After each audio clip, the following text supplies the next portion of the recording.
Hi everyone, this is Chitra Tarigopala and welcome to my YouTube channel. If you watched my previous video, then welcome back. In this video, I wanted to talk about copywriting and the 7 psychological triggers you can use to get your copywriting right every single time. But before I proceed, I wanted to give a quick shout out to Deepak Kanakaraju from Digital Deepak. In fact, I'm making this video for an assignment that is part of his internship program, which I'm currently enrolled in. Copywriting is an essential part of marketing. In fact, copywriting helps you get the attention of your customers, inspire them, guide them, persuade them, and eventually motivate them to take action. Marketing is also an important part of sales, and sales is heavily dependent on human psychology. In fact, one of the popular copywriting models is the AIDA model, which practically expands into attention, interest, desire, and action.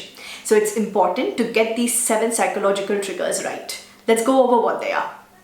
In fact, these 7 triggers are from the book Influence by Robert Cialdini, and your goal as a marketer is to make your customer, or rather to get your customer to say yes to you. And that's why these 7 triggers are important. So let's get started.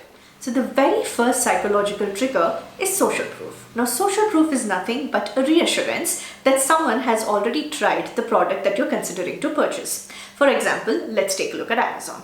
Now, when you go to Amazon to purchase a product, what is the first thing you do? You go to the review section. If a product has a 2.5 rating, you're probably not going to buy it. But again, in a similar category, if another product has a 5-point rating, you're going to go ahead and purchase that, isn't it? It's the same case with online courses. When you're out and about browsing for online programs, you are always going to look at the testimonials first and see what people have to say about the program you're considering to purchase. Social proof is important because decision making is hard. And what we do is we tend to avoid making these hard decisions as much as possible. So when somebody else has already made these decisions for you, you're more than happy to follow the path. That's why social proof is important when you're writing copy. The second psychological trigger is scarcity. Now, scarcity is important because it really pushes us to take action. Let's take the example of Amazon again. I purchase all of my books from Amazon. So what I do is I add these books to the cart and wait for them to see if the price fluctuates and if the price drops. But the minute I get a message from the retailer saying that there's only one book in stock, or only one item or 2 items remaining, I go ahead and place the order right away. I don't care whether the price has dropped or not. So that's what scarcity does. When we know that an item is available in limited quantities or for a limited amount of time, we take action right away. We immediately make the purchase decision, and that's how powerful scarcity is. The third trigger is reciprocity, and we as a society are heavily influenced by reciprocity. For example, let's say you're just strolling around in a grocery store, and if a sales representative comes up to you and gives you a sample, after you try that sample, you feel obligated to buy the full size of whatever it is that you just sampled, isn't it? Let's take another example. If your friend gave you a birthday gift for your birthday, you feel that you're obligated to give her something when it's her birthday as well. So that's how reciprocity works. When someone says thank you, instead of saying, hey, it's okay, if you say, don't worry, if it were me, you would have done the same thing. What you're doing is you're creating the hook for reciprocity here. So when you're writing your copy, it is very important to include elements of reciprocity to make it more effective. The fourth psychological trigger is authority. Each one of us have many authoritative figures in our lives. For example, our dads is an authoritative figure, our doctor is an authoritative figure. These are the people whom we respect and whose opinions we value very dearly. A great example of authority in current day scenario is that of influencers. Whether it is beauty, fashion, or technology, you are more likely to buy a product recommended by these influencers because they've built their authority over a period of time. Another example would be those Sensodyne ads that you see on TV. It is always someone wearing a white coat and telling you how good this toothpaste is, isn't it? The minute you see that on TV, it's almost like your own dentist is recommending you to use that toothpaste. That's what authority does. So it's important to include elements of authority when you're writing copy. And the fifth trigger is commitment. When you get people to care about a cause or commit to something, they're most likely to respond in kind. For example, let's take the activity of exercising.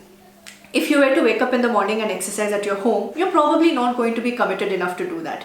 But if you have a trainer on the other hand, who is going to message you every night before you go to bed and every morning saying that I'll see you at the gym at 6 a.m., you're more likely to show up because you're committed. You are committed to keep your promise of showing up to the gym and exercising. The sixth trigger is likability. Now, all said and done, people like to do business with people they like, admire, respect, and trust, isn't it? And relatability is a prerequisite to like somebody. For example, my mother tongue is Telugu. I speak Telugu at home. So when I meet someone else who also speaks Telugu, there is instant connection and we establish a rapport immediately, isn't it? So when you share your struggles, your interests, your hobbies, your vulnerabilities with others, you increasingly become relatable, and that increases your likability as well. The seventh and the final psychological trigger I want to talk about today is fear. Fear is inherent in all of us, isn't it? We're all scared of something or the other. For example, we could fear losing our job and therefore our livelihood. We could fear a potential health challenge in the future. In fact, the entire insurance industry runs on the premise of fear. This is how we humans operate. I don't care about gaining that as long as I don't lose this. That is how we are wired. So fear plays a very important role in each of our lives. And those were the 7 psychological triggers. Practice this and see how you can use these triggers in your everyday life. Train your mind to think about these 7 psychological triggers that we just discussed and use it with people and situations in your everyday life and see how you fare.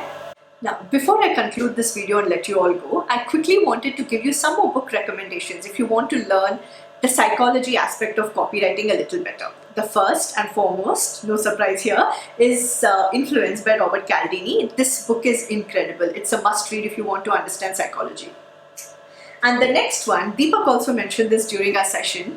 I also have it right here, the Adweek Copywriting Handbook. Oh my God, this book is incredible. I'm currently obsessed with it. I am reading this right now, and with every page I turn, I am learning so much. It's mind-boggling. If you want to get into copywriting seriously, this is a must-have and a must-read book.